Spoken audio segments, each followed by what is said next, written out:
오늘 우리에게 주신 하나님의 말씀은 레위기 22장에서 23장까지의 말씀입니다.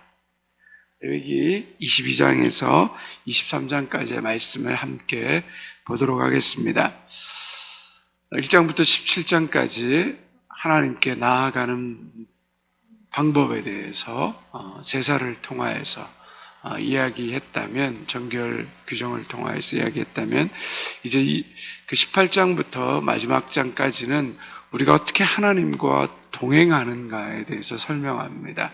하나님과 동행하는 방법은 하나님이 말씀하신 이 절기를 지키는 것과 깊이 연관되어 있습니다.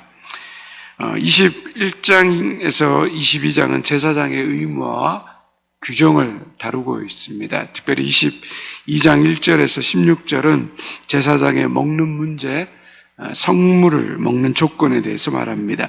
우리 3절 말씀 함께 같이 읽겠습니다.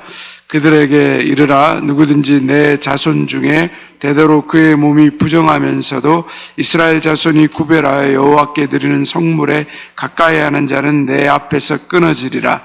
나는 여호와이니라.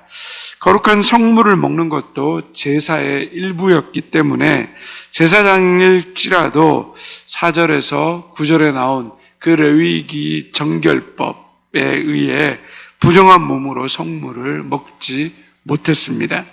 하나님의 명령에 대해서 잘 알고 있는 제사장이 부정한 상태에서 성물을 먹는 것은 하나님보다 성물에 마음이 있는 것을 말하고 있는 것입니다. 자기가 드리는 제사를 집전하는 제사장에게 부정이 있는지 없는지 일반 백성들은 제대로 알 수가 없습니다. 그래서 이 제사장이 죄가 있음에도 불구하고 얼마든지 하나님 앞에 제사를 드릴 수 있는 것입니다. 하지만 하나님께서는 모든 것을 아십니다. 하나님의 법을 알고 있으면서도 부정한 몸으로 제사를 드린다는 것, 그것은 하나님을 가볍게 여기는 것입니다. 그러므로 하나님은 이런 제사장을 끊어버리시겠다고 말씀하고 있는 것입니다. 오늘도 마찬가지입니다. 목회자가 죄를 짓게 되면 잠깐 쉬어야 할 때도 있고, 어떤 죄는 영구히 쉬어야 하는 경우도 존재합니다. 죄가 있으면서도, 심각히 드러난 죄가 발견되면서도 하나님 앞에 선다는 것은 하나님을 가볍게 여기는 것입니다. 예수님을 드러낼 수 없는 상태에 있으면서도 계속 일하는 것은 일이 바로 주인된 것이며, 예수님을 위해서 사는 것이 아니라 그 일을 위해서 사는 것이 되는 것입니다. 10절에서 16절은 제사장 모세의 성물을 먹을 수 있는 대상을 제한하고 있습니다. 제사장의 음식의 성물은 제사장과 그 부양한 가족만 먹을 수 있었습니다. 왜냐하면 제사장의 수입원은 제사를 통하여서 드려지는 성물밖에 없었기 때문입니다. 누군가가 실수로 성물을 먹은 경우에는 성물 침해죄에 속했기 때문에 성물을 침해하는 것은 앞에서 우리가 배운 대로 속건제를 드려야 했습니다. 수컷 수량 한 마리, 그리고 제물의 20%를 더해서 하나님 앞에 갚아야 했습니다. 17절에서 25절에는 하나님께 드리는 예물에는 흠이 없어야 함을 강조하고 있습니다. 하나님이 흠이 있는 제물을 받지 않으신다고 합니다. 왜 그렇습니까? 하나님은 좋은 것 받으시고 나쁜 것은 받지 않기 때문일까요? 요새 말로 하나님은 고급진 것을 원하는 분이기 때문일까요? 제물은 제사를 드리는 사람을 대신합니다. 즉 제물에는 자신의 마음이 담겨 있는 겁니다. 흠 있는 제물을 드렸다는 것은 하나님 앞에 온전한 마음을 드리지 않는다는 겁니다. 온전한 마음을 드리지 않는 그 예배를 하나님이 받지 않으신다는 겁니다. 하나님은 제물을 통하여서 우리의 온전함, 우리 자신을 받기를 원하시기 때문입니다. 26절에서 33절은 제사에 대한 일반적 규례가 나옵니다. 특별히 29절과 30절은 앞에서 말했던 화목제물에 대해서 나옵니다. 감사로 드리는 화목제물은 그날 바로 다 먹어야 했다는 겁니다. 소 한 마리를 감사제물로 드렸는데 자기 혼자 하루에 다 먹을 수 없습니다. 그래서 화목제물은 그 성물을 다른 사람과 함께 취할 수 있었습니다. 그러므로 그 화목제물은 다른 사람과 함께 나누어 먹는 성격이 강했습니다. 즉 자기 혼자 다 먹을 수 없는 것을 자기 혼자 다 취하는 것은 탐심입니다. 그래서 남겨둘 수 없는 상황의 제물이었기 때문에 나누어 먹는 거죠. 즉 하나님께 드리는 예물 가운데 이웃을 향한 마음을 늘 담아두고 있어야 된다. 감사는 나누어야 된다라는 것을 말하고 있습니다. 마지막으로 22장 말씀에 결론이 나옵니다. 우리 32절과 33절의 말씀 같이 함께 읽겠습니다. 너희는 내 성호를 속되게 하지 말라. 나는 이스라엘 자손 중에서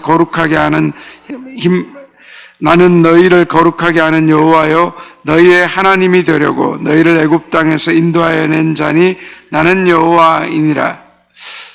레위기의 주제가 뭐라고 했습니까? 거룩입니다. 하나님이 거룩하시기 때문에 우리가 하나님의 거룩함을 닮아가야 된다는 겁니다. 이방 민족들처럼 살아가는 것이 아니라 하나님의 거룩하심을 닮아가라라는 것입니다. 우리는 하나님의 거룩하심을 담도록 부름받은 사람이라는 것을 하나님이 말씀하고 있습니다. 그 거룩함도 하나님이 세워 가시는 것임을 말하는 것입니다. 우리가 오늘도 하나님을 알아가고 하나님을 닮아가려는 마음으로 살아가는 그 마음이 우리에게 있어야 됨을 말하는 것입니다. 23장입니다. 이제 이스라엘들의 절기가 나오고 있습니다. 2절 말씀 함께 읽겠습니다. 이스라엘 자손에게 말하여 이르라. 이것이 나의 절기들이니 너희가 성회로 공포할 여호와의 절기들이니라. 자, 나의 절기, 여호와의 절기라고 합니다. 절기의 주인이 누구입니까? 여호와 하나님이라는 겁니다. 우리가 이것을 기억할 필요가 있습니다. 절기의 주인이 하나님이기 때문에 자신의 편의대로 절기를 지키는 것이 아닙니다. 우리가 수요 예배 때 열왕기상을 보면서 북이스라엘 왕들의 그 이야기를 나눕니다. 우상 숭배와 더불어서 제사장을 자기 마음대로 세우고 절기를 자기 마음대로 바꿨다는 거죠. 절기의 주인이 하나님인데 그 절기의 주인을 자신으로 만들어가는 것, 이것은 안 된다는 겁니다. 절기에는 모든 성인 남자가 예루살렘에 모여야 하는 3대 절기가 있습니다. 유교절, 즉 무교절, 초실절을 포함하는 절기, 또 오순절, 77절 맥추절이라고 하고 초막절, 장막절, 수장절이라고 말하죠. 이 3대 절기, 유월절, 오순절, 초막절에는 예루살렘에 다 모여야 했습니다. 그러나 예루살렘에 모이지 않고 처소에서 지켜야 되는 절기가 있습니다. 바로 매주마다 돌아오는 안식일, 나팔절, 속죄일이 있었습니다. 하나님이 절기를 명령하신 이유는 바로 절기의 주인이 하나님이시라고 말씀드렸습니다. 즉, 이 절기는 하나님이 일하셨음을 고백하고 하나님께 의가 있고 하나님이 인도하셨고 하나님이 해방시키셨고 하나님이 열매를 맺게 하셨고 하나님이 추수하게 하셨고 하나님이 쉼을 주셨고 하나님이 새로운 해를 주시고 하나님이 속죄 죄를 우리를 위해 대신하셨고 광야의 길을 통과하셨고 먹이셨음을 의미합니다. 이게 바로 절기에 담겨 있는 고백입니다. 이것이 하나님의 의를 드러내고 그 하나님의 행하신 일, 하나님이 누구이신가를 기억하게 하는 것이 바로 절기라는 의미입니다. 하나님의 의를 고백하고 하나님의 의에 의해서 살아가는 존재임을 우리에게 말씀하고 있는 것이 절기입니다. 3절에 보면 가장 먼저 이 절기 가운데 안식일을 말합니다. 우리 안식일을 생각하면 무조건 쉬어야 한다고 생각하는데 안식일은 6 동안 일하고 쉼을 가지는 겁니다. 일을 하지 않는 사람은 안식일의 참된 의미를 누릴 수 없는 것입니다. 5절에서 8절은 유교절과 무교절의 규례입니다. 유교절이 어떤 절기입니까? 애굽의 마지막 10가지 재앙, 장자의 죽음의 재앙이 있을 때 그 문설주와 임방에 어린 양의 피를 바르는 그 집은 죽음의 천사가 지나가는 거죠. 그래서 넘어간다. 패스오버 유월절이라고 말합니다. 그것을 기념하는 절기입니다. 유월절에는 어린 양과 누룩 없는 떡을 먹었는데 유월절 기간에 이 누룩 없는 떡, 무교병을 먹었기 때문에 무교절이라고도 말합니다. 그래서 유월절과 무교절을 함께 묶어서 보기도 합니다. 유월절은 예수 그리스도께서 우리를 위해 대속적 죽음을 죽어주셨다는 것을 상징하고 있습니다. 구원받은 사람으로서 그 구원의 상징, 예수 그리스도의 죽음을 통한 구원받은 사람으로서 가장 먼저 할 일이 무교병을 먹는 것이었습니다. 무교병이란 것은 누룩을 넣지 않는 거죠. 누룩은 뭐를 상징한다고 했습니까? 죄를 상징한다라고 말씀드렸습니다. 즉 구원받은 사람은 자신의 삶에서 가장 먼저 죄를 없애야 한다는 것을 의미합니다. 29절에서 14절은 초실절을 말합니다. 초실절은 첫 곡식, 즉 보리를 거둔 것을 기념하는 절기인데 첫 곡식당과 아울러서 번제와 소제와 포도주의 전제를 드렸습니다. 초실절은 신약에 오면 부활절의 부활의 첫 열매 되시는 예수 그리스도를 기념하는 절기입니다. 15절에서 21절은 77절, 즉 오순절, 맥추절에 대한 규례입니다. 보리 수확의 첫 곡식을 드린 날부터 7 안식일과 그 다음 날까지 세워서 50일, 즉 오순이 되는 날을 이 절기를 지켰습니다. 이때부터 밀수확이 시작되었습니다. 시내산에서 율법을 받은 것이 출애굽 후 50일이 되는 날이었기 때문에 오순절은 또한 그것을 기념하기도 합니다. 신약에 와서는 마가의 다락방에 성령이 강림하여서 교회가 시작된 것, 그것을 또한 오순절이라고도 이야기합니다. 23절에서 25절에 보면 나팔절이 나옵니다. 7월 1일이 나팔절이라고 말합니다. 하지만 유대인들의 종교력 7월은 민간력에는 1월이 되기 때문에 이 7월 1일이 신년 초하루가 됩니다.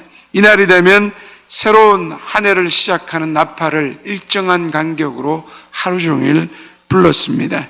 이는 새로운 세상이 시작되는 주님의 재림을 상징하는 것이기도 했습니다.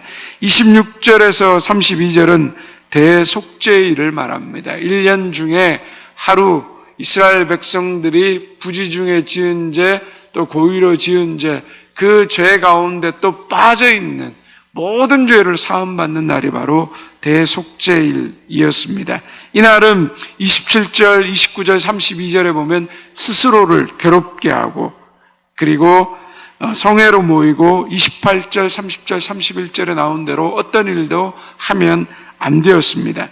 대속죄일이 모든 죄를 속함받는 날이기 때문에 애통하고 죄에 대한 괴로움이 있어야 된다는 겁니다. 그리고 그 죄에 대한 괴로움 때문에 아무 일도 손에 잡히지 않아야 한다는 것을 말하고 있습니다.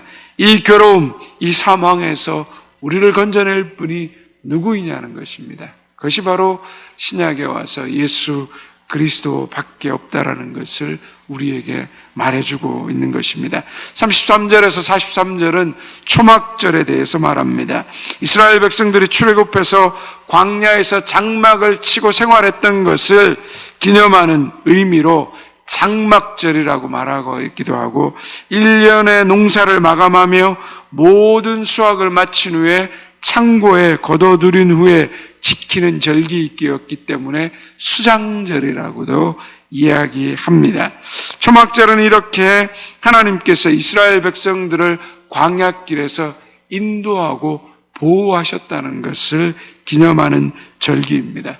40년 동안 광야를 살았는데 헤어지지 않았고 굶어 죽지 않았고 구름 기둥과 불 기둥, 만나와 메추라기, 광야에서 샘물, 그 모든 것을 하나님이 주셨다라는 하나님의 보호 아래 우리의 인생이 여기까지 왔다라는 것을 기억하고 감사하는 절기입니다. 오늘 우리에게도 마찬가지입니다. 우리의 삶도 어떻습니까? 광야와 같은 인생길이었습니다. 그러나 하나님이 여기까지 도우시고 인도하셨습니다. 앞으로 우리의 남은 생에도 그렇게 인도하실 것입니다. 이제 레위기 22장과 23장의 말씀을 경청하겠습니다. 주의 말씀은 내 발의 등이요 내 길의 빛이십니다. 아멘.